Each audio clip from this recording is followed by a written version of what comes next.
కాలజ్ఞానం మే 23, 2024 దినఫలాలు. మొదటగా మేషరాశి. సమయం చాలా వరకు అనుకూలంగా గడిచిపోతుంది.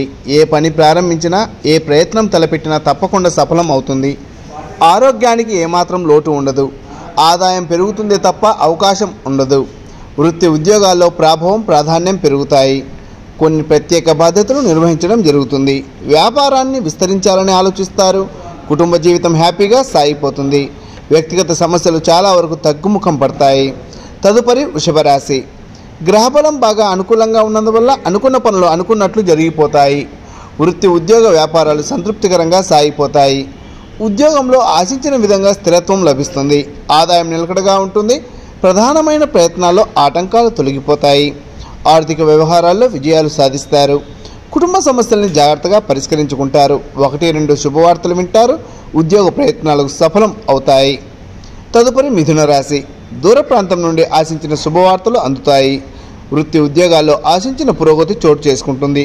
ఉద్యోగంలో మార్పులు చేర్పులు తప్పకపోవచ్చు. వృత్తి ఉద్యోగాల్లోనే కాకుండా సామాజికంగా కూడా ప్రతిభా పాఠవాలకు మంచి గుర్తింపు లభిస్తుంది. ఆదాయ ప్రయత్నాలు సత్ఫలితాలను ఇస్తాయి. రాదనుకుని వదిలేసుకున్న డబ్బు కూడా కొద్ది ప్రయత్నంతో చేతికి అందుతుంది. మొండి బాకీలు వసూలు అవుతాయి. ఆధ్యాత్మిక కార్యక్రమాల్లో పాల్గొంటారు. తదుపరి కర్కాటక రాశి. లాభస్థానంలో ఉన్న గురువు వల్ల ఆదాయంలో ఆశించిన పెరుగుదల కనిపిస్తుంది. అదనపు ఆదాయ మార్గాలు మంచి ఫలితాలను ఇస్తాయి. సామాజిక సేవా కార్యక్రమాల్లో పాల్గొంటారు. ఉద్యోగంలో బరువు బాధ్యతలు పెరిగినప్పటికీ సకాలంలో వాటిని పూర్తి చేస్తారు. వృత్తి వ్యాపారాల్లో బాగా యాక్టివిటీ పెరుగుతుంది. అనారోగ్యాల నుండి చాలా వరకు కోలుకుంటారు. జీవిత భాగస్వామికి మంచి అదృష్టం పడుతుంది. పిల్లల పురోగతి గురించి ఆశించిన సమాచారం అందుతుంది. తదుపరి సింహరాశి. చిన్నా చితక సమస్యలు తప్పకపోవచ్చు. ప్రస్తుతానికి ప్రతి విషయంలోనూ కాస్తంత ఆచితూచి వ్యవహరించడం మంచిది. కొద్దిపాటి అనారోగ్యంతో కూడా బాధపడే అవకాశం ఉంది. వృత్తి ఉద్యోగాల్లో పనిభారం పెరిగి బాగా ఒత్తిడికి గురవుతారు. వ్యాపారాల్లో స్వల్ప లాభాలతో సరిపెట్టుకోవాల్సి వస్తుంది. కుటుంబ పరిస్థితులు చక్కబడతాయి. వ్యక్తిగత సమస్యలు కొద్దిగా ఇబ్బంది పెడతాయి. సొంత పనుల మీద శ్రద్ధ పెట్టడం మంచిది. కుటుంబ జీవితం అనుకూలంగా ఉంటుంది. తదుపరి కన్యారాశి. ఆర్థిక వ్యవహారాలు సంతృప్తికరంగా చక్కబడతాయి. ఆర్థికంగా బాగా కలిసి వస్తుంది. కుటుంబ జీవితం సుఖ సంతోషాలతో సాగిపోతుంది. సర్వత్రా మాటకు విలువ పెరుగుతుంది. ఉన్నత స్థాయి వ్యక్తులతో మంచి పరిచయాలు పెరుగుతాయి. వృత్తి ఉద్యోగాల్లో ప్రతిభా పాఠవాలకు మంచి గుర్తింపు లభిస్తుంది. జీతభత్యాలకు సంబంధించి శుభవార్తలు వింటారు. వ్యాపారాల్లో రాబడి వృద్ధి చెందుతుంది. పిల్లలు విజయాలు సాధిస్తారు. జీవిత భాగస్వామి నుండి శుభవార్తలు వింటారు. తదుపరి తులారాశి. శుభగ్రహాల అనుకూలత బాగా ఉన్నందువల్ల రోజంతా చాలా వరకు సంతృప్తికరంగా సాగిపోతుంది. ఆదాయానికి ఆరోగ్యానికి ఇబ్బంది ఏమీ ఉండదు. అనవసర ఖర్చుల్ని బాగా తగ్గించుకోవడం మంచిది. ఇష్టమైన బంధుమిత్రులతో సరదాగా కాలక్షేపం చేస్తారు. మంచి పరిచయాలు ఏర్పడతాయి. ఉద్యోగంలో బాధ్యతలను పంచుకోవడం జరుగుతుంది. వృత్తి వ్యాపారాల్లో తీరిక ఉండకపోవచ్చు. కుటుంబ పరిస్థితులు అనుకూలంగా ఉంటాయి. ఆర్థిక లావాదేవీలు పెట్టుకోవద్దు. తదుపరి వృశ్చికం రాశి. సొంత పనుల మీద దృష్టి పెట్టడం మంచిది. 1-2 వ్యక్తిగత సమస్యలు పరిష్కారం అవుతాయి. కొన్ని ముఖ్యమైన వ్యవహారాలు పూర్తయి మానసిక ఒత్తిడి తగ్గుతుంది. గృహ వాహన సౌకర్యాలు ప్లాన్ చేస్తారు. ఇష్టమైన ప్రాంతానికి బదిలీ అయ్యే అవకాశం ఉంది. అదనపు ఆదాయ మార్గాలు సత్ఫలితాలను ఇస్తాయి. వృత్తి ఉద్యోగాలలో కొన్ని ప్రత్యేక బాధ్యతలు మీద పడతాయి. వ్యాపారాల్లో లాభాలు నిలకడగా ముందుకు సాగుతాయి. ఆరోగ్యం మీద శ్రద్ధ పెట్టడం మంచిది. తదుపరి ధనుస్సు రాశి. ఆశించిన శుభవార్తలు వింటారు.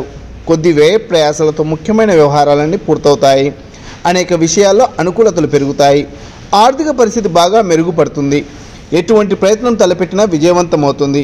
బంధువుల వల్ల ఆస్తి వివాదం పరిష్కారం కావచ్చు. వృత్తి ఉద్యోగాల్లో ప్రతిభకు తగిన ప్రతిఫలం లభిస్తుంది. వ్యాపారాలు నిలకడగా ముందుకు సాగుతాయి. కుటుంబ జీవితం హ్యాపీగా సాగిపోతుంది. ఆరోగ్యం బాగానే ఉంటుంది. తదుపరి మకర రాశి. గ్రహబలం బాగా అనుకూలంగా ఉంది. ఏ పని తలపెట్టినా నెరవేరుతుంది. మొత్తం మీద రోజంతా ఉత్సాహంగా ఉల్లాసంగా సాగిపోతుంది. కుటుంబ పరిస్థితులు బాగా అనుకూలంగా మారతాయి. ఆరోగ్యం నిలకడగా ఉంటుంది. ఆదాయంలో కొద్దిగా పెరుగుదల కనిపిస్తుంది. వృత్తి వ్యాపారాలు నిలకడగా ముందుకు సాగుతున్నప్పటికీ వీటి మీద మరింతగా శ్రద్ధ పెట్టడం మంచిది. పట్టుదలగా ఆస్తి వ్యవహారాలను చక్కబెడతారు. కుటుంబ సమేతంగా ఆలయాలను సందర్శిస్తారు. తదుపరి కుంభరాశి. కుటుంబపరంగా కొద్దిగా సమస్యలు ఎదురయ్యే అవకాశం ఉంది. అయితే ఆదాయపరంగా ఉద్యోగపరంగా ఇబ్బందులు ఏవి ఉండకపోవచ్చు. ఇతరులకు ఇతోధికంగా సహాయం చేయడం జరుగుతుంది. ఉద్యోగంలో అధికారులు సహోద్యోగులతో బాధ్యతలు పంచుకుంటారు. వృత్తి వ్యాపారాల్లో కార్యకలాపాలు లావాదేవీలు బాగా పెరుగుతాయి. ఆర్థిక ప్రయత్నాలు చాలా వరకు సఫలం అవుతాయి. కుటుంబ పరిస్థితులను బాగా చక్కబెడతారు. ఆస్తి వివాదం ఒకటి సానుకూలపడుతుంది. చివరగా మీనరాశి. ధనస్థానంలో బుధ సంచారం వల్ల ఆదాయం పెరగడం, రుణభారం తగ్గడం వంటివి జరుగుతాయి. మంచి పరిచయాలు ఏర్పడతాయి. ఆర్థిక వ్యవహారాలు నిర్వహించుకోవడంలో కాస్త జాగ్రత్తగా వ్యవహరించడం మంచిది. కొందరు మిత్రులను నమ్మి ఆర్థికంగా నష్టపోతారు. వృత్తి ఉద్యోగాలు ప్రశాంతంగా సాగిపోతాయి. వ్యాపారాల్లో పోటీదారుల నుండి ఇబ్బందులు ఎదురవుతాయి. స్వల్ప అనారోగ్యానికి గురయ్యే అవకాశం ఉంది. పిల్లల నుండి ఆశించిన శుభవార్త అందుకుంటారు.